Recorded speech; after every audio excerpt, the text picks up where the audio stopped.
am a 5th grade student here at Prestige. I'd like to thank you all for joining us today, and now I would like to introduce Wilmington City Councilman Darius J. Brown.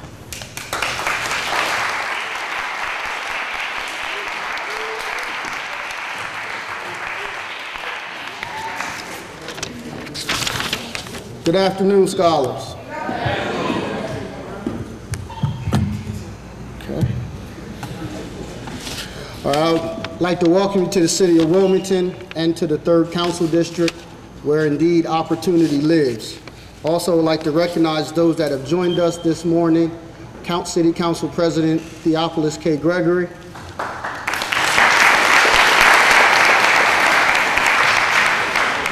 My council colleague, Nnamdi Chukwucha.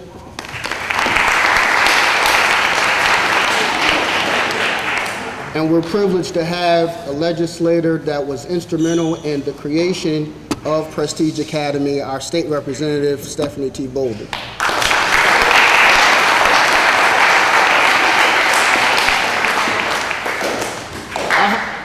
I have the privilege to represent several traditional public schools, charter schools, and private schools here in the city of Wilmington. Now I'd like to recognize one of the principals that are here with us this afternoon to join us, Mr. Keenan Dorsey of Moyer Academy.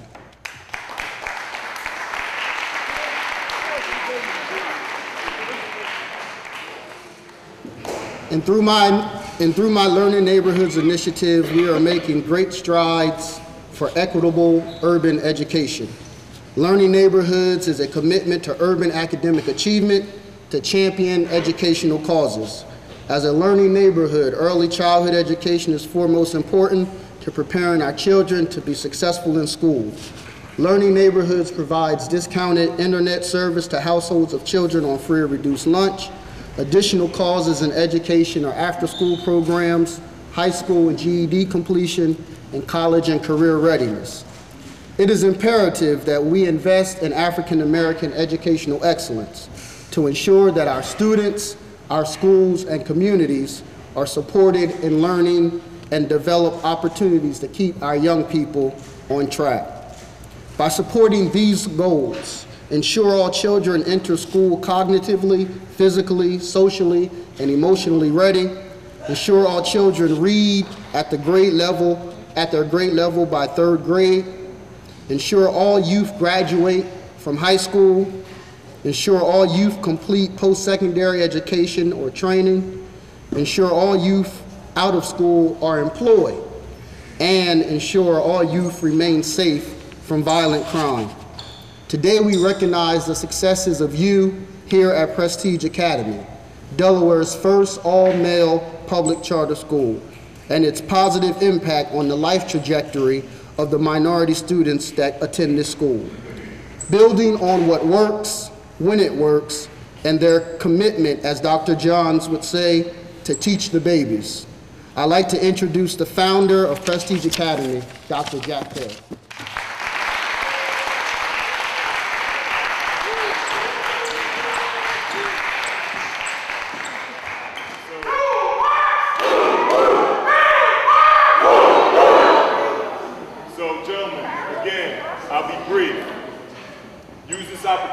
Showcase who you are, ask great questions, and answer them honestly, all right?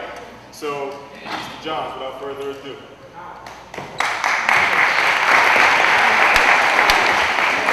So I'm going to just use this just to say, on behalf of President Obama, First Lady Michelle Obama, Secretary Artie Duncan, I'm proud to be here with you. We're so proud of you. I need all of y'all to stand up. All my brothers, stand up. Stand up, stand up. All right, repeat after me. I am brilliant. I am brilliant. Y'all gotta say it like you mean it. I know it's early. I know y'all been waiting. I apologize for that, but say it like you mean it. I am brilliant. I am brilliant. I am beautiful. I am beautiful. I am resilient. I am resilient. I can do anything I choose to. I can do anything I choose to. One more time like you actually mean it. I am brilliant. I am brilliant. I am beautiful. I am beautiful. I am resilient. I am resilient. I can do anything I choose to. I can do anything I choose to. Another round of applause.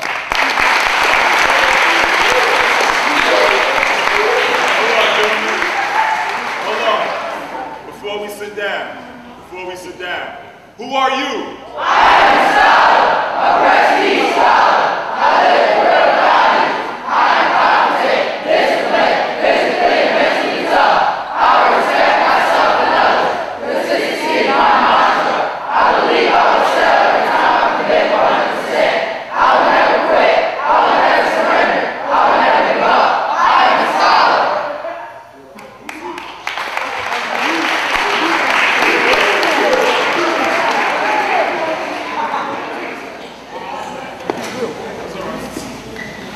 Mess up, that was perfect.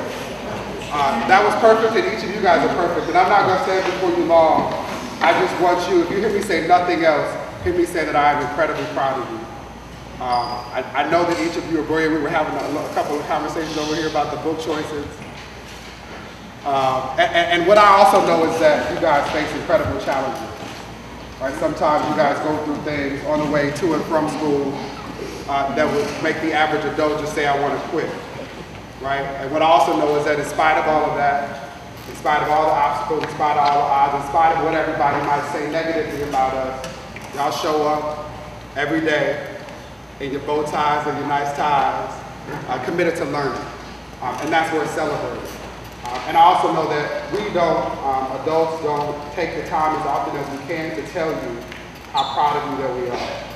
And that it means a lot for us to support you as you grow and make the mistakes that you're going to make, because it's inevitable. We all have made them.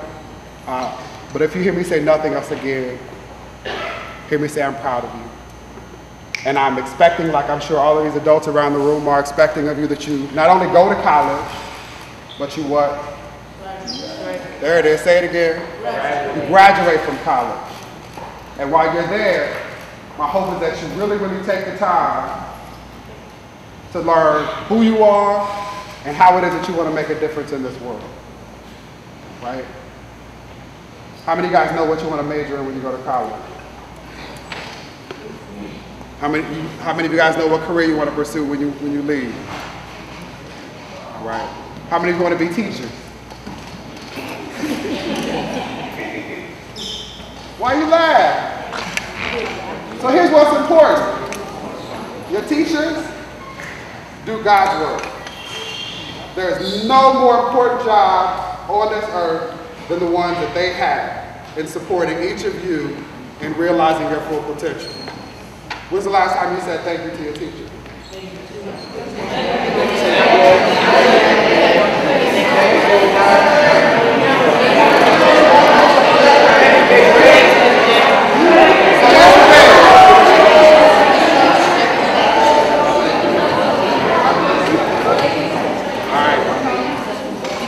So here's the thing. You guys should all think about teaching. Think about the impact that these people, your principal, that the leaders who sit before you have had in your lives, right?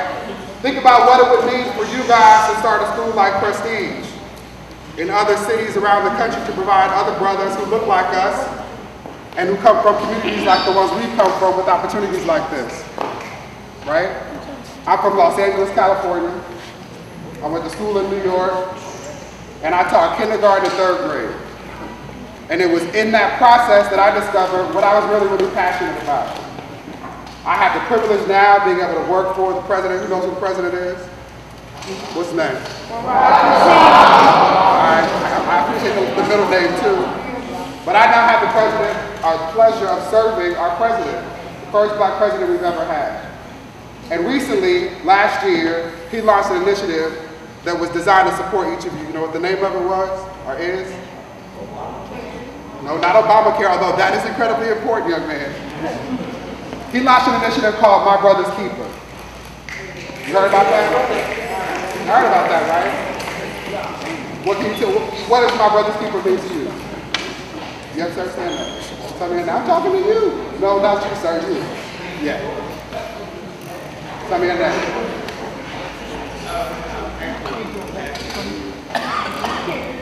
You gotta use the people voice. Turn it up.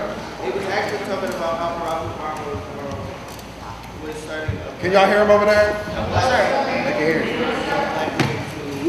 Become black leaders in these societies. He talked about ways to support young black men in becoming black leaders and becoming successful. Anybody on this side heard about the initiative? Want to tell me what it means to you? My brother's keeper? Yes, sir. Stand up, brother. Tell me your name. Have you heard about the initiative, My Brother's Keeper, that the president launched? No? Maybe one of your brothers can help you out. Somebody that's heard about it? No? Only people on this side of the room heard about it? All right, stand up, brothers. Help them out.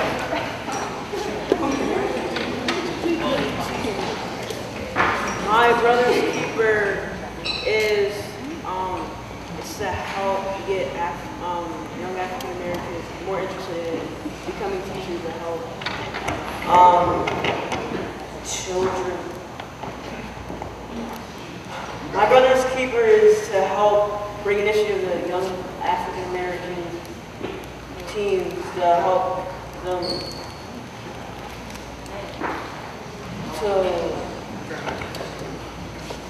want to become teachers. Give him a good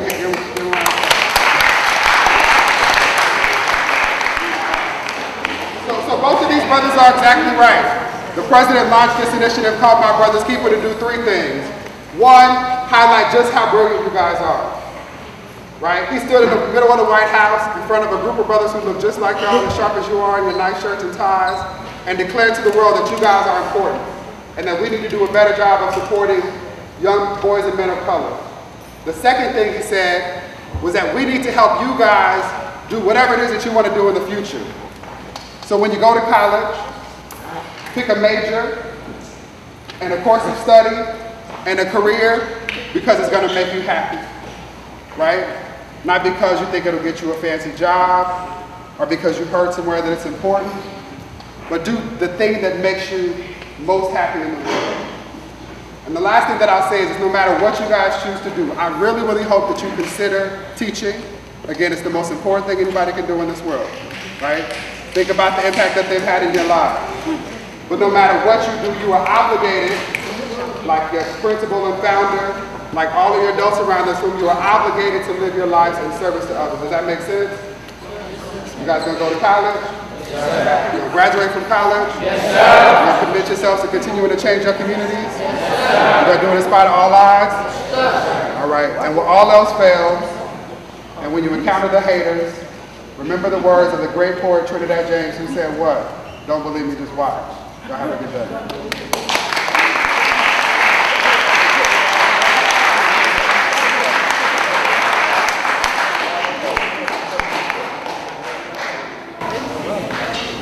Gentlemen, do we have any questions?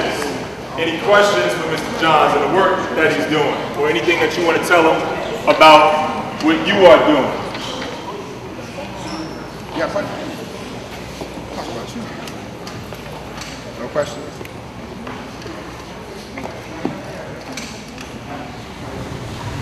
I have a question. I'm wondering what it is that the federal government can do in order to have more schools such as Prestige throughout the country. So there are a couple of things that the federal government has done to support schools like Prestige around the country. One is to provide resources for states and localities to do a better job with charter accountability, to make sure that we're supporting schools like Prestige that are working, that have data that demonstrates that the teaching and learning that's happening in this place is actually supporting you guys and acquiring the skills you need to be successful once you graduate from high school and go on to college or careers. The second thing we're doing is supporting growing the pipeline of individuals like your principal and founder so that we can have more people like you that start and found schools like Prestige. Those are two concrete things that we're doing. I think the third, again, I would talk about is the My Brother's Keeper initiative, which again is highlighting that when you look at most quality life indicator ladders, boys and men of color are at the lowest rung. So we need to do a better job to support them birth through career. Yes, sir.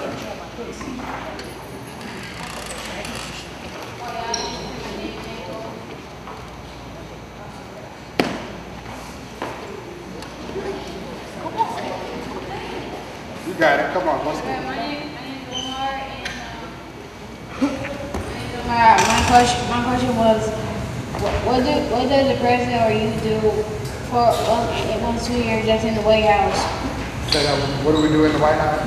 Yeah, you and the president in the White House. What do we do? So my job is to travel across the country and find ways to make sure that people know what's happening here and find ways to replicate what's happening here in other spaces. So I do whatever I can to try and find ways to support you. Yes, sir. My question is, specifically, why do you want to come to Prestige Academy? Why are you in this school at this time, this day, with these guys? Yeah. That's my question. All right, so really important question. Why did I come here? Because you guys are me. I am incredibly proud and just swelled with pride just standing in front of you because even though I don't live in this community, I've been to this community before, I have friends who are from this community, I know that we have faced similar challenges. And I know that if we, the adults around this room, continue to support you in the ways that I've been supported, that they've been supported, you guys can also grow and continue to live your purpose. It's also important because, as you guys know, this is the only school like this in the state, right? You guys setting trends, making stuff happen, being the first in the world, just like President Obama. And so it's important for me to spend a little bit of time with you today to hear about the things that are working here so that as I travel, I can share that information with other people as well. Yes, sir. Will you stand up and tell me your name? What kind of knot? It's a single. Y'all are fancier than mine. Yes, sir. Would the president be able to take requests? Tell me your name first. Michael. What kind of request, Michael? Travel requests. What kind of travel request? I wanted to make a subway system for Delaware.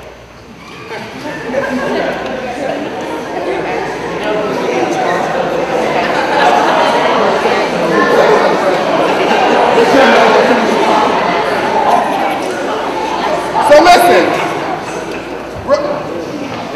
I respect Michael. Michael has an idea. This is a forum where you guys get to talk to people who might have some way to support that, so y'all should get another round of applause. That was powerful.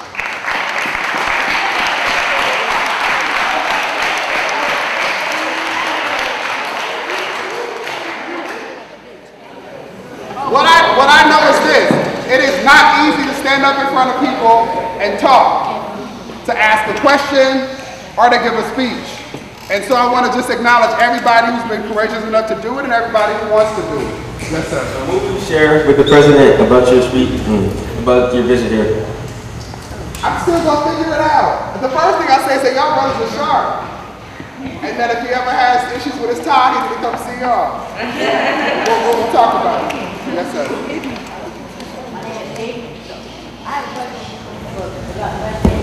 What can he do about Caucasian police killing young African Americans like us?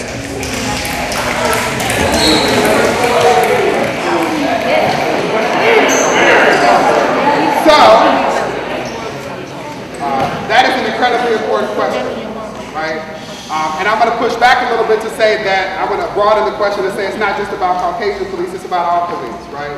We need to be talking about what's required to ensure that not another day goes by where the blood of any child, black, brown, Asian, Native American, white, or otherwise, lines our streets, right? That's the conversation we need to have in this community and across the country. There are three things that we're trying to do to support that. One is to talk about the need for police departments to develop better relationships with the schools in their communities, right? What I know, and I think what a lot of the brothers around this room know, is that when young men in particular, right, have the opportunity to see men of color, love on them, and try and teach them and to support them, they're less inclined to be threatened by them, right? We can reduce these moments when sometimes police encounter brothers who look like us and feel threatened and result in violence if we proactively start to develop more meaningful relationships. Does that make sense to everybody? Yes, sir. Right? The second thing we can do is to help make sure that each of us understand what the laws are and what our rights are. Do you guys know what your rights are here in this state? Right? Do you share that knowledge with your friends who don't have the privilege of going to schools like Prestige? Awesome. Give yourselves a round of applause.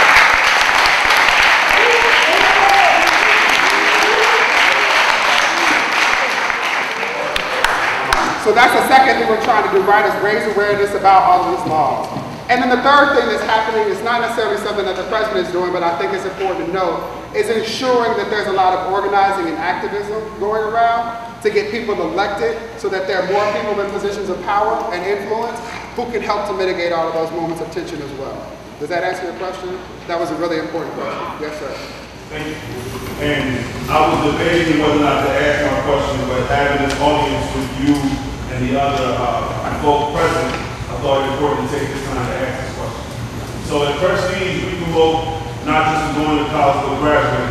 You walk our halls, you'll see pennants with universities all around our building. As an educator here, I wanted to be where these young men not just have aspirations but also have the finances to make that dream a reality. So my question is this. At what level, I would like there to be a conversation started about reparations.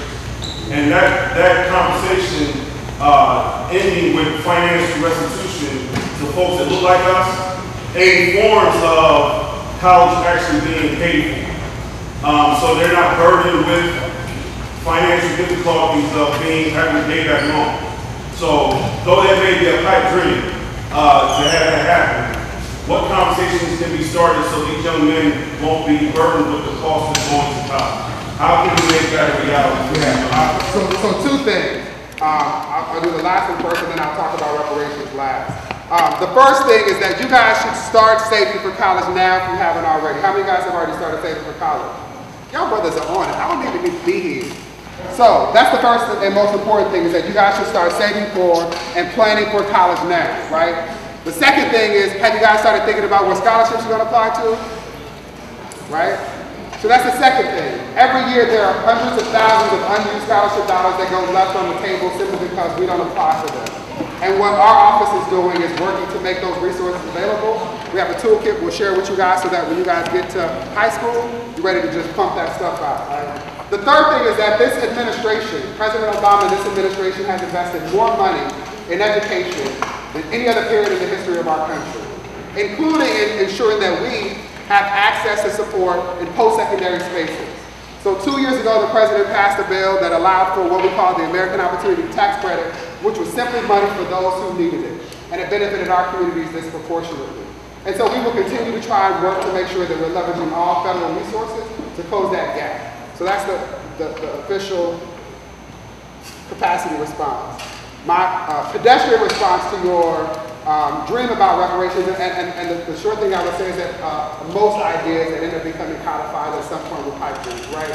So just own that it's a powerful one and just figure out how to push it. The way to do it is to start the conversation, right? Having these young men think about how to offer up proposals that representatives who can vote on them can take to the state house that would allow for that type of financing is not too far-fetched of a dream, right? And think about how it is that they can advocate for that. They can make connections between what those resources would do and how they've been supported here and how it would benefit communities heretofore. The last thing I would say that would be helpful in this regard is that for the first time ever in the history of our country, the majority of students in public schools are minority students, right? We have to find a way to change the term because they no longer work, right? So this country has to do a better job of finding out what it is that we can do better to provide higher quality access to more people of color and poor people traditionally haven't had. Did you just say that? For the first time ever in the history of our country, the majority of students in public schools are not white. They're students of color. For the first time ever. Where's that? Where can I get that? Anywhere. It's a census data. It's census data, right? So everywhere across this country, at local levels, at state levels, and federally, people are grappling with questions about how it is that you do exactly this. How you bring together thoughtful and committed adults who are committed to doing the work required to supporting those who often are looked at as the least of these. Yes, ma'am.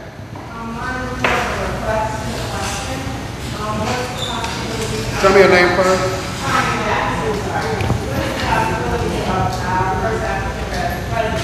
Visiting the first African-American single-digit school. Have you made a request? Making a request now. In writing. Let's do it in writing. Let's make the request in writing. Any other questions? Yes, sir. Stand up, tell me your name. My name is McCoy. Say that one more time. My name is McCoy. Quail. How long have you worked for Obama? I have been working for President Obama for 2 years. Before I worked for President Obama, I worked in the United States Senate. You guys know about the U.S. Senate? Yeah. On this thing called the Health Committee, the Committee on Health, Education, Labor, and Pensions. I worked for a guy named Edward Teddy Kennedy. Does that name ring familiar to anybody? His brother was President John F. Kennedy. I worked for him for 6 years on Capitol Hill and learned a whole lot about policy. I also worked for a member of the Congressional Black Caucus from New York who has a really, really deep voice. Anybody know what I'm talking about? No, it's a little too old for you guys. His name is Charlie Rangel. That was my first boss in Washington, D.C. But my first ever political boss was a former president from Arkansas.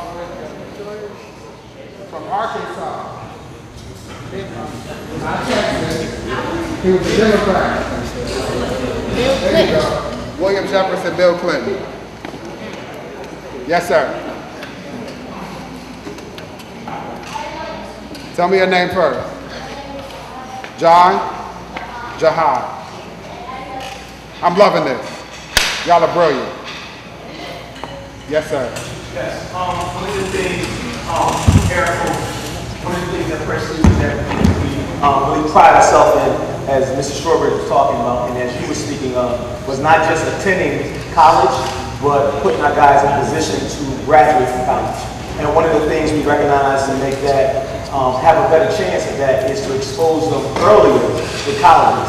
Our first couple of years, we were able to visit some 14 to 15 colleges and universities, and our 5th, 6th, 7th, 8th grade scholars were able to be exposed to those. But unfortunately, lately, because of budget constraints, we weren't able to do that. So these guys in here, they've been limited to the number of colleges and universities that they have seen. I think I polled them, it was like 2. We're getting ready to do one next month.